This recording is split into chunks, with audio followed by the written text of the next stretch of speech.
ബ്രഹ്മപുരം മാലിന്യ പ്ലാന്റിലെ തീ അണയ്ക്കാനുള്ള ശ്രമങ്ങൾ തുടരുകയാണ്. 2 ദിവസത്തിനകം പുക പൂർണ്ണമായും കെടുത്താനായേക്കുമെന്നാണ് ജില്ലാ കളക്ടർ വ്യക്തമാക്കിയിരിക്കുന്നത്. ഹൈക്കോടതി കേസ് ഇന്ന് വീണ്ടും പരിഗണിക്കുന്നുമുണ്ട്. കളക്ടർ നേരിട്ട് ഹാജരാകാനാണ് നിർദ്ദേശം ഹൈക്കോടതിയുടെ ഭാഗത്തു നിന്നും ഉണ്ടായിരിക്കുന്നത്. വിശദാംശങ്ങളുമായി അജി കുഞ്ഞുമോനുണ്ട്.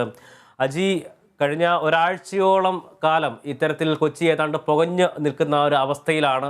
ഇന്നിപ്പോൾ കോടതി വീണ്ടും ആ കേസ് പരിഗണിക്കുന്നു. തീ അണയ്ക്കാനുള്ള ശ്രമങ്ങൾ തുടരുകയാണ് എന്നാണ് മനസ്സിലാക്കാൻ കഴിയുന്നത്. എന്തൊക്കെയാണ് വിശദാംശങ്ങൾ? AB, good morning.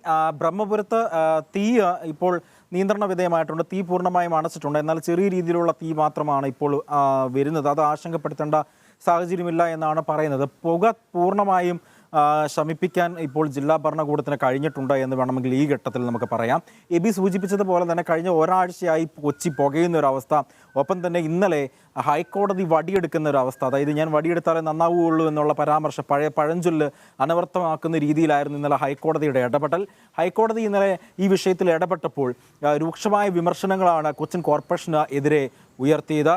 ഹൈക്കോടതി മാത്രമല്ല, മലിനീകരണ നിയന്ത്രണ ബോർഡ് പറഞ്ഞിരുന്നത് 2016 നോട്ടീസ് നൽകി ഇത്രയും വർഷമായിട്ടും നടപടിയെടുക്കാൻ കൊച്ചിൻ കോർപ്പറേഷൻ തയ്യാറായില്ല എന്ന് പറഞ്ഞു.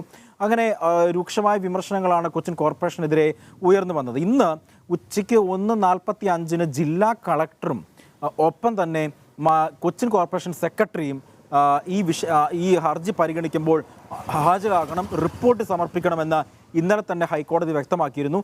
ഇന്ന് 1:45 തന്നെ ഹാജരായി റിപ്പോർട്ട് സമർപ്പിക്കാനെ കൊണ്ട് ആവശ്യപ്പെട്ടിട്ടുണ്ട്. അപ്പോൾ ഇന്ന് 1:45 ജില്ലാ കളക്ടറും ഒപ്പം തന്നെ കൊച്ചിൻ കോർപ്പറേഷൻ മുനിസിപ്പൽ സെക്രട്ടറിയും ഹൈക്കോടതിയിൽ ഹാജരാകും. ഇന്നലെ വിശദീകരണം തേടിയിരുന്നു. കളക്ടറോടക്കം കോടതി വിശദീകരണം തേടുന്ന ഒരു സാഹചര്യമായിരുന്നു ഇന്നലെ ഉണ്ടായിരുന്നത്. ഈ വിഷപ്പുകയുമായി ബന്ധപ്പെട്ട്, വിഷപ്പുക എന്ന് തന്നെ നമുക്കത് പറയേണ്ടി വരും. കാരണം അത്രത്തോളം പ്ലാസ്റ്റിക്കാണ് അവിടെ കത്തുന്നത്. ഈ സംഭവവുമായി ബന്ധപ്പെട്ട ആരോഗ്യ അടിയന്തരാവസ്ഥ കൊച്ചിയിൽ പ്രഖ്യാപിക്കണമെന്ന് ആവശ്യപ്പെട്ടുകൊണ്ട് DCC പ്രസിഡന്റ് മുഹമ്മദ് ഷിയാസ് ഒരു കത്ത് ICMR-ന് നൽകി എന്നുള്ളതാണ് ഏറ്റവും പ്രധാനപ്പെട്ട ഒരു വാർത്ത. കൊച്ചിയിലെ സ്ഥിതി അതീവ രൂക്ഷമാണ്. അതായത് അന്തരീക്ഷത്തിലെ വായുമലിനീകരണത്തിൻ്റെ തോതൊക്കെ അപകടനിലയേക്കാൾ കൂടുതലായി എന്ന തരത്തിൽ ഈ കത്തിലൊക്കെ സൂചിപ്പിച്ചുകൊണ്ടാണ് ആരോഗ്യ അടിയന്തരാവസ്ഥ കൊച്ചിയിൽ പ്രഖ്യാപിക്കണമെന്ന് ആവശ്യപ്പെട്ടുകൊണ്ട് അദ്ദേഹം കത്ത് നൽകിയത്. ഈ ബ്രഹ്മപുരം മാലിന്യ പ്ലാന്റുമായി ബന്ധപ്പെട്ടുള്ള ഏറ്റവും സുപ്രധാന വാർത്തകൾ ഇതാണ് എബി. ഈ തീ അണയ്ക്കുന്നതുമായി ബന്ധപ്പെട്ട് ഇന്നലെ JCB-കൾ ഉൾപ്പെടെ പിടിച്ചെടുത്തിട്ടുണ്ട് എന്നുള്ള തരത്തിലുള്ള വാർത്തകളൊക്കെ ഇന്നലെ വൈകിട്ടോടുകൂടി, രാത്രിയോടുകൂടി ഉണ്ടായിരുന്നു. അത് സംബന്ധിച്ച് എന്തെങ്കിലും തരത്തിലുള്ള പുതിയ വിവരങ്ങളുണ്ടോ? തീർച്ചയായും എബി, ഇപ്പോൾ ഇവിടുത്തെ ഏറ്റവും വലിയ പ്രശ്നം ഈ മാലിന്യ കൂമ്പാരത്തിൽ ഈ 110 ഏക്കറോളം വരുന്ന ഈ ഏക്കറിൽ തീ വ്യാപിക്കുകയാണ്. അപ്പോൾ ഈ വ്യാപിക്കുന്ന സമയത്ത് അത്രത്തോളം 30ഓളം ഫയർ യൂണിറ്റുകൾ ചേർന്നാണ് വെള്ളം അണച്ചത്.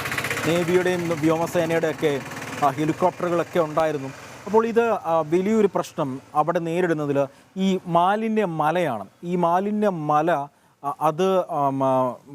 അതായത് 4 മീറ്ററെങ്കിലും കുഴിച്ച്, ഈ മാലിന്യം എന്ന് പറയുന്ന 4 മീറ്റർ മാലിന്യം നീക്കിയ ശേഷം മാത്രമായിരിക്കണം വെള്ളം തെളിക്കേണ്ടത്. അപ്പോൾ ഇതിനുള്ള JCB സംവിധാനങ്ങളൊന്നും ഇല്ലായിരുന്നു. അപ്പോൾ ഈ പലരും മടി കാണിച്ച് ഇങ്ങോട്ട് വരാൻ വേണ്ടി, കാരണം ബ്രഹ്മപുരത്ത് വന്നു കഴിഞ്ഞാൽ ആരോഗ്യസ്ഥിതിയൊക്കെ മോശമാകുമെന്ന തരത്തിലുള്ള കുറേ റിപ്പോർട്ടുകളൊക്കെ ഉണ്ടായിരുന്നു. അതുകൊണ്ട് പലരും മടി കാണിച്ചിരുന്നു അങ്ങോട്ട് വരാൻ വേണ്ടി. അപ്പോൾ ഇന്നലെ ജില്ലാ ഭരണകൂടം അതിന് ചെയ്തത് ഈ JCB-കൾ പിടിച്ചെടുക്കുന്ന ഒരു സാഹചര്യമായിരുന്നു ഇന്നലെ ഉണ്ടായിരുന്നത്.